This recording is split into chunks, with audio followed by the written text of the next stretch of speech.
Hello, Internet! This is Sam Rubenstein here with another episode of After Campfire. Hello, Henry! Um, so it's been about 2 weeks since After Campfire was first recorded.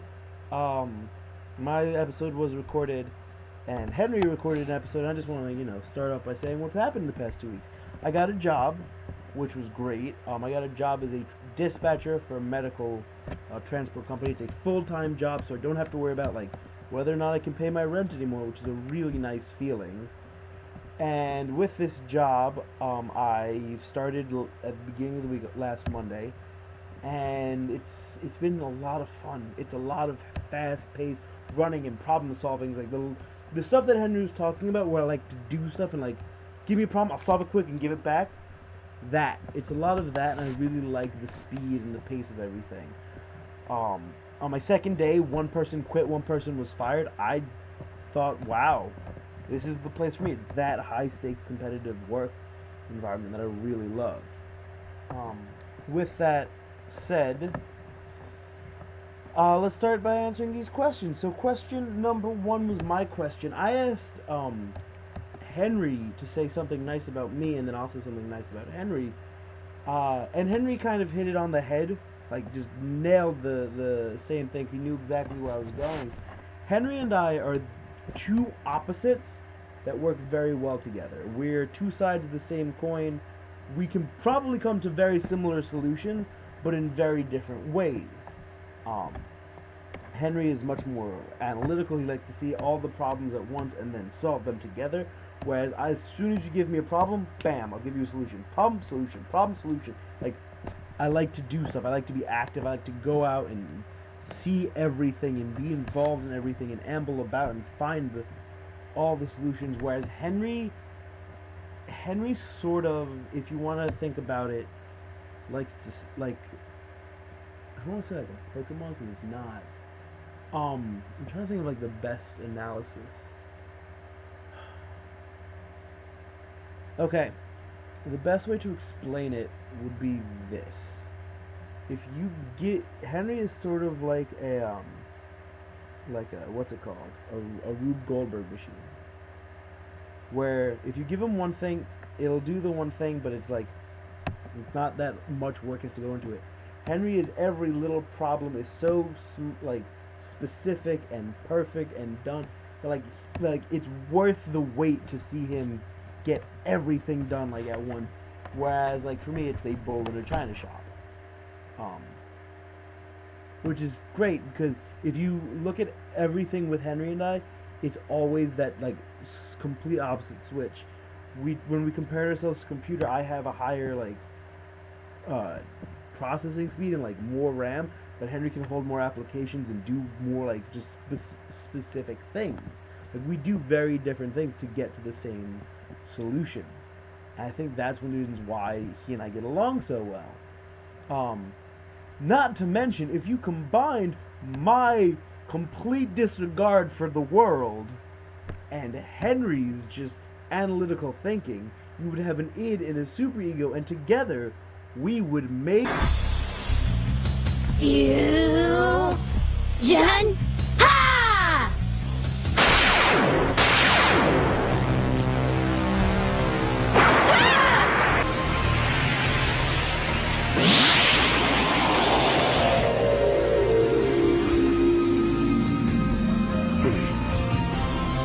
Whoa, it worked!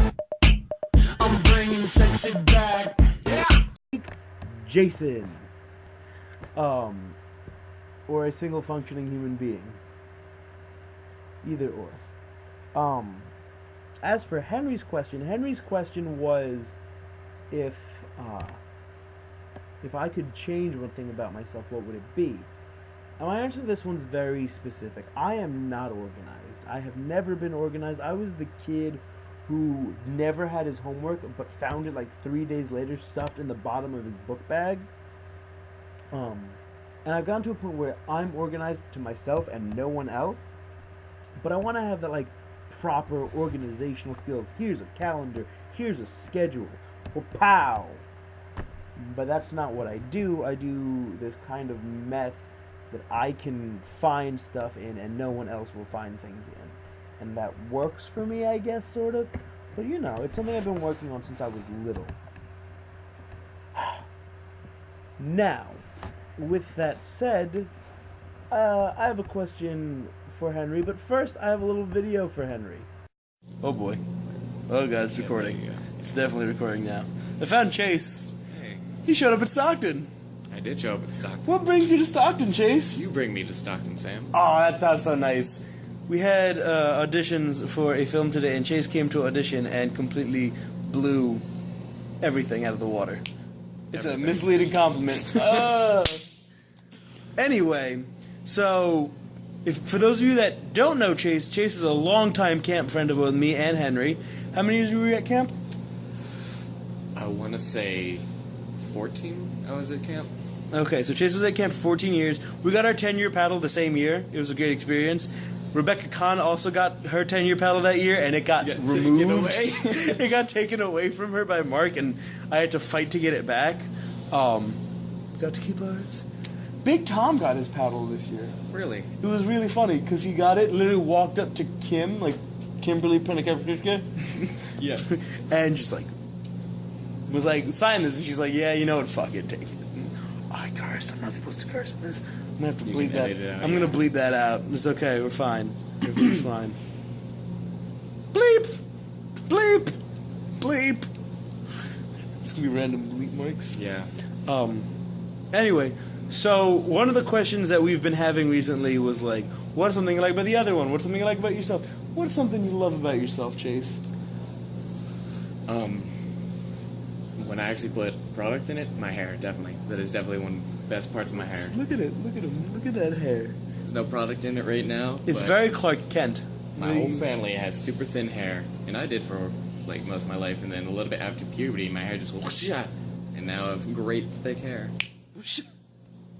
Like it. I'm a fan. And when I used to have long hair, my mane. I remember that. The long hair don't care. Long hair don't care. And now the serious question. We're gonna let you say something to Henry. What's something you love about Henry Greenhut? Something I love about Henry Greenhut. When I first met him, it was in pottery, and we were making fake pinkies for him so he could go in front of pretty much anybody who doesn't know that he's missing a pinky and take one of the little carving knives and just shove it straight into the fake pinky, and we would put little blood into it, like red paint, not actual blood. No, real blood. You put real blood into the pinky. But they didn't know that, so they would always squirm and be like, oh my god, what?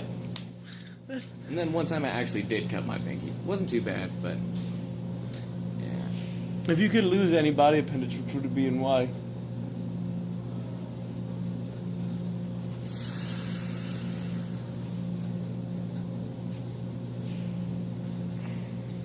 My right arm.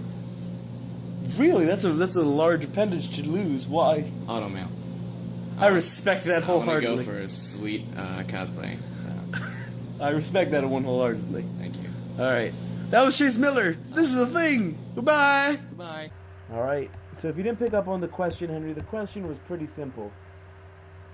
If you could lose any appendage at all, what would it be and why? And I swear to God, Henry, do not say the nub of your pinky, your other pinky, so you can be symmetrical, or something like a pinky toe. What if you could lose something? If you had to like lose a body part again, what would it be and why? Anyone that wants to answer this can answer. We've had a lot of serious questions about where like Henry and I talked about our friendship and our personalities and our things. And I want to go back to the lighter stuff. So just lose a body part. What would it be? Why would you do it? Let's find out on the next episode of After Campfire.